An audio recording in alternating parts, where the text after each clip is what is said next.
नमस्कार दोस्तों, स्वागत है फटाफट इंडिया न्यूज़ में। आज का जो टॉपिक है वो है वैगन आर।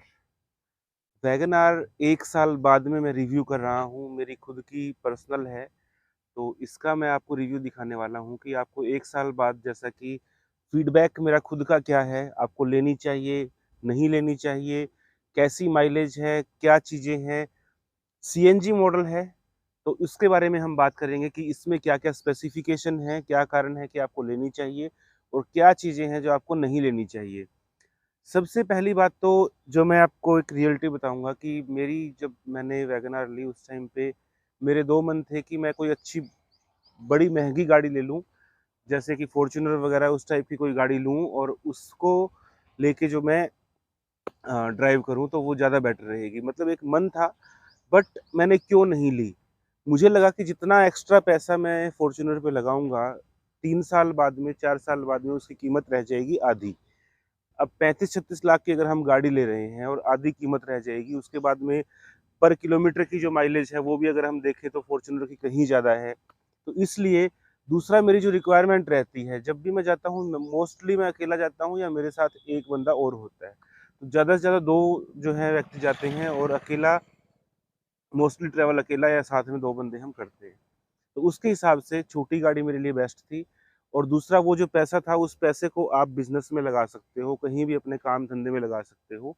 तो वो चीज़ मैंने सबसे पहले देखी और सोची, तो इसलिए मुझे लगा कि एक ऐसी गाड़ी जो इंडिया में तो आज के टाइम पे सबसे ज़्यादा बिकने वाली गाड़ी है, इंडियन रोड के ऊपर आप कहीं भी देखोगे वैगन आर ही राज करती है। उसका रीज़न है मेंटेनेंस बहुत कम है और सिर्फ़ इंडिया ही नहीं, पाकिस्तान में भी ये गाड़ी नंबर 1 पे है।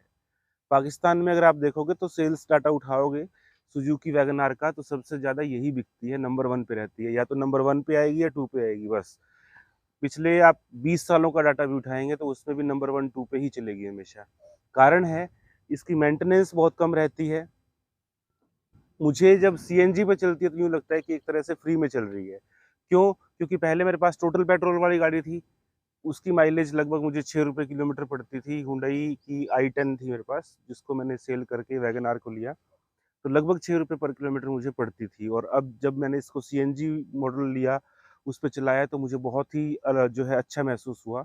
मुझे लगता था कि उसके मुकाबले तो मेरा जो अब मान लीजिए मुझे दिल्ली जाना होता था, तो एक टैंक में आराम से दिल्ली पहुँच जाती है। यहाँ हिसार से लेके और दिल्ली तक जब मुझे जाना होता है, एक टैंक में आराम से पहुँच जाती है, बच जाती है और वहाँ जाके सीएनजी दोबारा भरवा सकते हैं। तो पूरा जो ट्रैवलिंग का सफ़र है मेरा लगभग 2 से ₹2500 में पूरा दिल्ली घूम लेते हैं, उसके बाद में आना-जाना सब कुछ हो जाता है। जबकि उसके अंदर लग यही खर्चा मेरा 4000 से ऊपर पड़ता था, 4 से ₹5000 यानी कि जो खर्चा था वो हाफ़ हो गया। अब इसमें जो चीज़ें हैं, क्या-क्या फ़र्क है, वैगन आर का ये जो कितने सीसी इंजन है, 1000 सीसी वाला इंजन इसमें होता है। जो सीएनजी मॉडल है, जो 1200 सीसी है उसमें सीएनजी मॉडल नहीं आता है। तो यहाँ पे सीएनजी का अगर आप ऑप्शन लेना चाहते हैं, अगर आप जो कॉस्ट है उसको यूटिलाइज़ करना चाहते हैं, तो सबसे पहली चीज़ आप देखिए सीएनजी मॉडल लीजिए। अभी बातें न्यूज़ आ रही है इस तरह की कि जो 1200 सीसी मॉडल है या और स्विफ्ट है, उन दोनों में भी सीएनजी आएगी, पर अभी तक नहीं आई थी और 1 साल ये गाड़ी चल चुकी है। किलोमीटर की अगर मैं बात करूँ तो अभी आपको रीडिंग भी दिखा दूँगा, 25,000 के लगभग जो है चल चुकी है।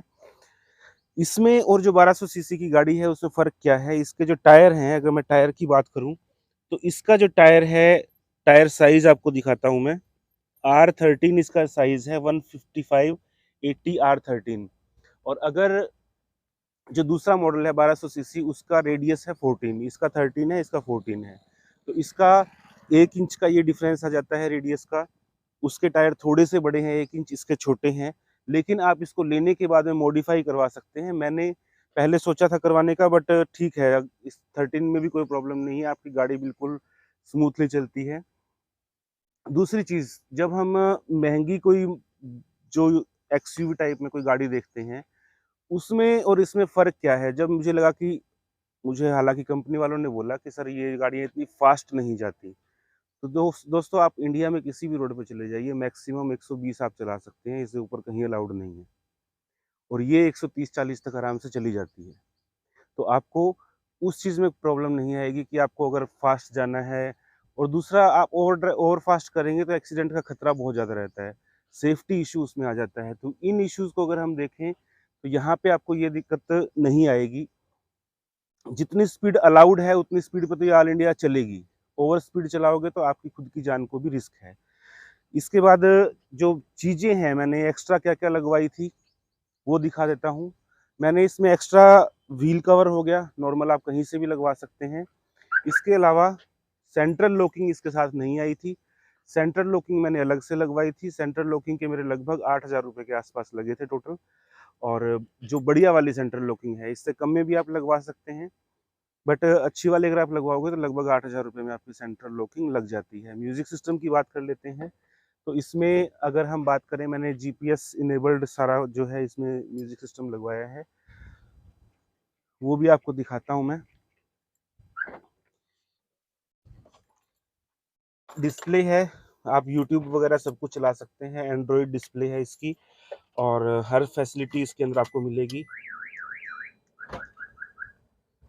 आपकी कार की नेविगेशन इसमें अलग से है, आपकी लाइट ऑन होगी तो चल जाएगा।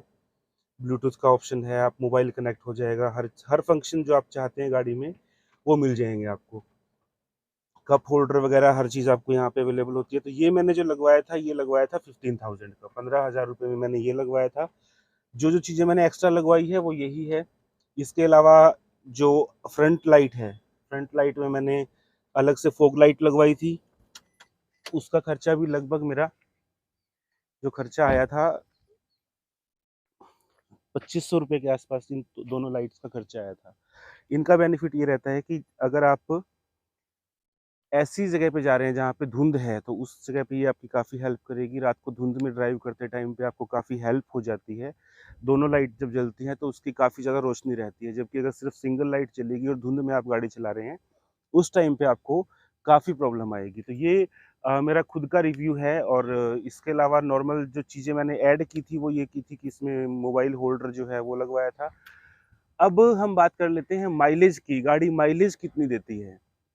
माइलेज की अगर मैं बात करूँ, मैंने इसके अंदर 7 किलो 200 ग्राम सीएनजी थी। सीएनजी की मैं सबसे पहले बात करूँगा और मैंने स्पेशली माइलेज टेस्ट के लिए इसको चलाया। तो हम 2 इस पे थे, एक मैं था और एक साथ में मेरा ड्राइवर था। तो दोनों बंदों ने, जब मैंने आराम से बैठा था, पूरा दिन था मेरे पास ड्राइव करने के लिए, तो मैंने सुबह से लेके शाम तक मुझे इंदौर से और हिसार आना था। तो इंदौर से हिसार वाया नोएडा होके मुझे आना था। उस टाइम पे मैंने चेक किया, लगभग 303 304 किलोमीटर चली, एग्जैक्ट 304 किलोमीटर 7 किलो 200 ग्राम में। यानी कि जो माइलेज आई वो आई 42 की, 42 किलोमीटर पर केजी। 1 किलो में 42 किलोमीटर। और जो कंपनी क्लेम है वो है 32 का। अब ये आपकी ड्राइविंग पे है। मैंने ड्राइवर को स्पेशल बोल रखा था कि मुझे आज कोई जल्दी नहीं है, माइलेज टेस्ट ही करते हैं। और इंदौर से बाहर निकल के मैंने सीएनजी फुल करवाई, 7 किलो 200 ग्राम में एग्जैक्ट आई थी। और उसके बाद जो खाली हुई तब तक मैंने इसको नापा। तो वो जो स्पीड थी वो कंटिन्यूस मेंटेन की मैंने। हाईवे के ऊपर बार बार ब्रेकिंग वगैरह थी, उसकी ज़रूरत नहीं पड़ी।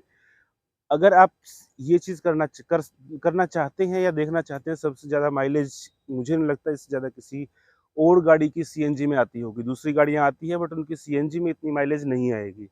हाँ, वो मेरा टेस्टिंग मोड था, इसलिए मैंने एक कांस्टेंट स्पीड पे चलाई, एक ही स्पीड पे चलाई। इसी वजह से इतनी माइलेज मैं ले पाया।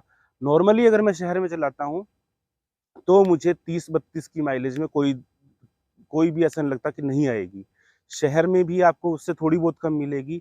25, 26, 27 तक आपको शहर के अंदर मिल जाती है। और अगर आप हाईवे पे हैं, तो हाईवे पे तो आप ईज़िली अगर 80-90 भी चला रहे हैं तो आपकी 32 माइलेज कहीं नहीं गई। 30 से 32 जो माइलेज है कंपनी क्लेम है, वो कहीं नहीं गया।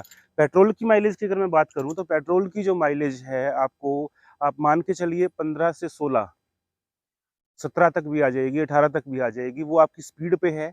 अगर आप 90 की स्पीड पे चला रहे हैं तो आपकी लगभग 15-16 के आसपास आएगी।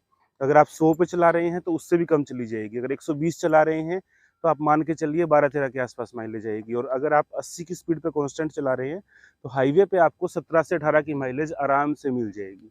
तो ये मैंने एक कोशिश की रिव्यू देने की और मुझे लगा कि इसका रिव्यू मुझे देना चाहिए। एक चीज़ मैंने और ऐड की थी, वो जो मैं भूल गया आपको बताना, इसके जो सीट कवर्स हैं वो भी मैंने बाहर से लगवाए थे।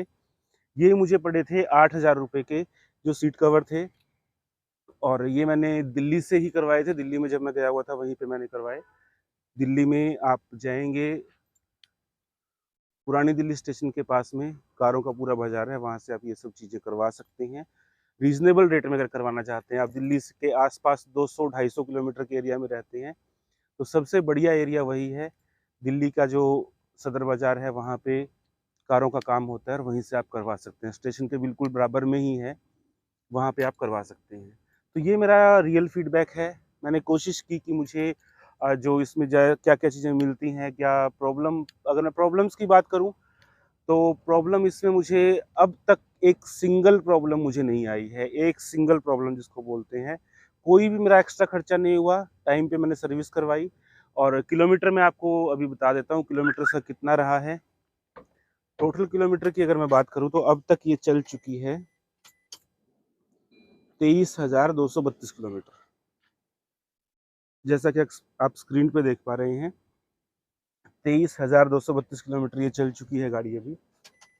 जो राउंड फिगर में मैंने आपको लगभग 25,000 बताया था, वही है। 2 सर्विसेज़ की हो चुकी है गाड़ी की, और तीसरी सर्विस जो है, हर 10,000 किलोमीटर पे सर्विस होती है। वो आपको जो गाड़ी रखते हैं सभी को पता होता है। फीडबैक कैसा लगा दोस्तों? आप भी फीडबैक दीजिए। आप अपना फीडबैक दीजिए कि मेरा फीडबैक आपको कैसा लगा, और आपकी क्या राय है, वैगन आर क्यों नंबर 1 है या नहीं है, या क्या प्रॉब्लम आती है? मुझे तो सिंगल प्रॉब्लम नहीं आई है। अगर आपको किसी तरह की प्रॉब्लम आती है तो आप कमेंट के माध्यम से मुझे बता सकते हैं, ताकि दूसरे जो व्यूअर्स हैं उनको भी वो चीज़ समझ आए। अभी के लिए इतना ही दोस्तों, मिलते हैं नई न्यूज़, नए रिव्यू के साथ में। तब तक के लिए जय हिंद, जय भारत।